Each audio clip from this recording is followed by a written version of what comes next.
अस्सलामुअलैकुम स्टूडेंट्स। आज का जो हमारा टॉपिक है वो है नेहरू रिपोर्ट 1928।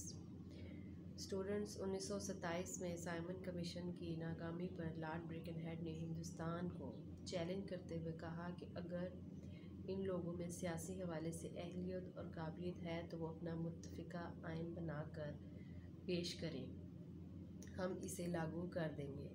लॉर्ड ब्रिकनहेड के जवाब में 12 फरवरी 1928 को पहली बार 19 मई को 1928 को दूसरी बार आल पार्टीज़ कॉन्फ्रेंस दिल्ली में मुनक़्क़िद हुई। इस कॉन्फ्रेंस में चंद अरकान पर मुश्तमिल एक कमेटी बनाई गई। इसके अरकान जो थे वो थे Pandit Motilal Nehru, sir Ali Imam, mister Shuaib Qureshi, mister MSNA, mister MR Jayakar, mister GR Pradhan, mister Sardar Mangal Singh, sir Tej Bahadur, mister NM Joshi. तो स्टूडेंट्स, ये तो उस कमेटी के अफराद थे और इस कमेटी का आइनी सरबराह जो था, आइनी कमेटी का सरबराह वो था पंडित मोतीलाल नेहरू। कमेटी ने इलाहाबाद के मकाम पर बैठकर 3 माह में एक रिपोर्ट तैयार की और यही रिपोर्ट नेहरू रिपोर्ट कहलाती है। अब हम इस नेहरू रिपोर्ट में जो सिफारिशात बयान की गई थी उनकी बात करते हैं। वो कहते हैं कि इससे फ़िरका वाराना कशीदगी पैदा होती है कि मुसलमानों के लिए अलग तरीका इंतखाब का असूल ख़त्म किया जाए। पंजाब और बंगाल में आबादी के हिसाब से नुमाइंदगी के मुतालबे को मुस्तरद कर दिया जाए और नशिस्तों के तहफ़्फ़ुज़ के असूल को तर्क कर दिया जाए। तहफ़्फ़ुज़ नशिस्त का मतलब फ़िरका वारिद को तस्लीम करना है, जो इतना ही बुरा है कि जितना जुदागाना तरीका इंतखाब। इस अज़र के साथ ये तजवीज़ पेश की गई। ये भी एक तजवीज़ थी कि मुसलमानों को 1/3 नुमाइंदगी ना दी जाए। इनके लिए आबादी के लिहाज से सिर्फ 25% नशिस्तें मखसूस कर दी जाएँ। मुसलमानों को आबादी से ज़्यादा नशिस्तें ना दी जाएँ। मुस्लिम अक़लियती सूबों में मुसलमानों को इनकी आबादी के तनासुब से ही नुमाइंदगी जाए। तो स्टूडेंट, इसमें वो कहते थे कि मुसलमान चूँकि उनके ख्याल में वहाँ कम तादाद में हैं, इस हिसाब से उन्हें नशिस्तें भी थोड़ी ही देनी चाहिए, उनको ज़्यादा नशिस्तें नहीं देनी चाहिए। तो ज़्यादा जो कौम है उनके हिसाब से वो हिंदू लोग थे, वो चाहते थे कि हिंदुओं को ज़्यादा से ज़्यादा नशिस्तें दी जाएँ और इनको आगे लाया जाए। सूबों की तकसीम 2 बुनियादों पर होनी चाहिए। एक ये कि ज़बान एक हो, उनकी लैंग्वेज एक हो, और दूसरे वहाँ के लोगों की ये ख्वाहिश हो कि वो अलहदा होना चाहते हैं। अगर वो कहते थे कि अगर उनकी ख्वाहिश नहीं है, वो अलहदा होकर नहीं रहना चाहते, तो फिर इनको इकट्ठा नहीं रखना चाहिए।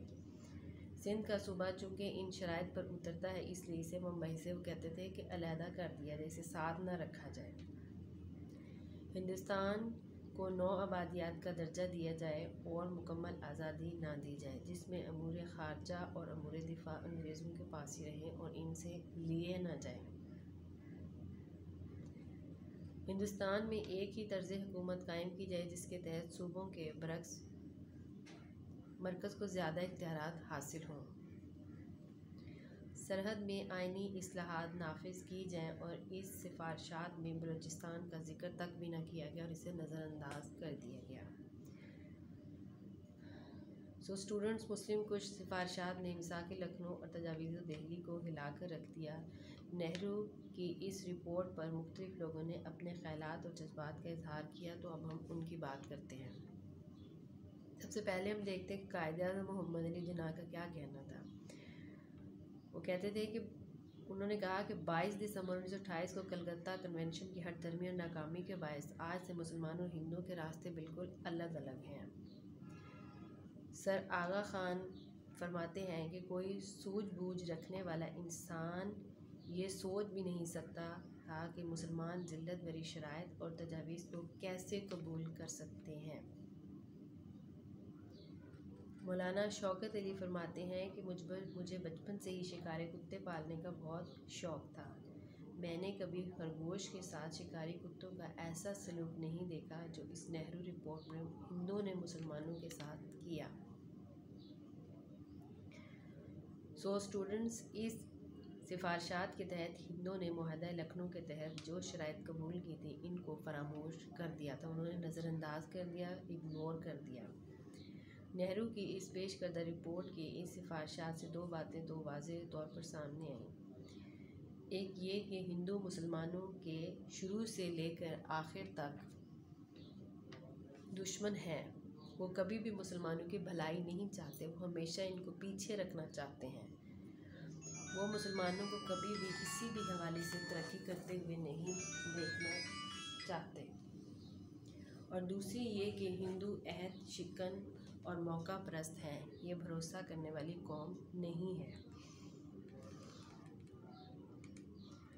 यही वजह है कि नेहरू रिपोर्ट के जवाब में 25 मार्च 1929 को कायद आज़म मोहम्मद अली जिन्ना रहमतुल्लाह अलैह ने अपने तारीख़ी 14 नकात के ज़रिए मुसलमानों के हकूक़ का तहफ़्फ़ुज़ किया, जबकि अगले ही साल 29 दिसंबर 1930 को डॉक्टर अल्लामा सर मोहम्मद इकबाल रहमतुल्लाह अलैह ने अपने खुतबा अलाहाबाद में हिंदुस्तान के मुसलमानों को अलहदा इस्लामी मुमलिकत के तसव्वुर से हमकिनार किया, जो क़याम पाकिस्तान की वजह बना।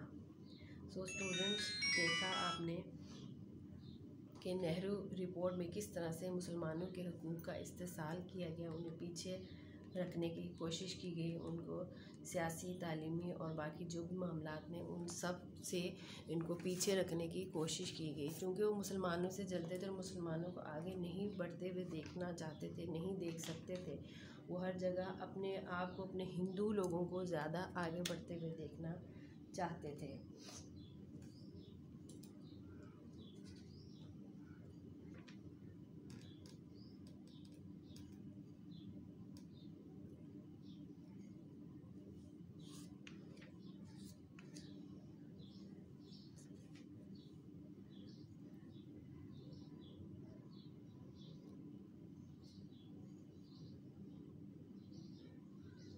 ये जो स्टूडेंट्स कमेटी बनाई गई थी, इसमें Pandit Jawaharlal Nehru was to act as the secretary. 3 members of the committee took title or no interest in its proceeding: Mr. Jiakar, Mr. Joshi and Sir Ali Imam। इस कमेटी के सरबराह जो थे, जो चेयरमैन थे इस कमेटी के जो बनाए गए थे, वो थे Pandit Motilal Nehru. The committee worked for 3 months at Allahabad and its memorandum was called the Nehru Report। ये कमेटी जो थी, इन्होंने 3 महीने लगाए, इतना टाइम सर्व किया इसके ऊपर, और उन्होंने ये रिपोर्ट पेश की जो कि बाद में नेहरू रिपोर्ट के नाम से मशहूर है। The chairman joined hands with the Hindu Mahasabha and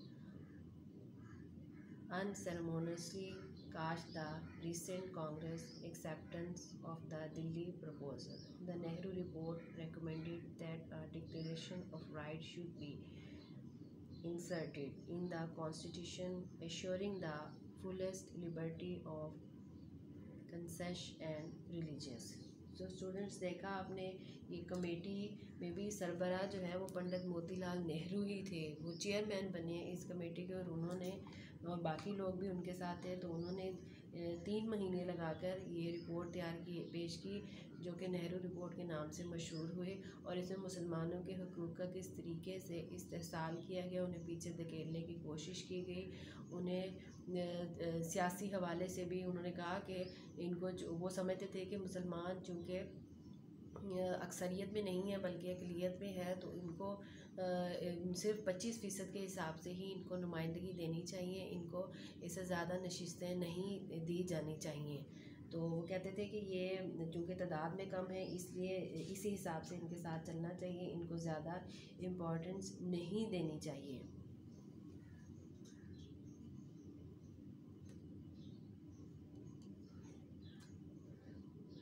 thank you. अल्लाह हाफ़िज़।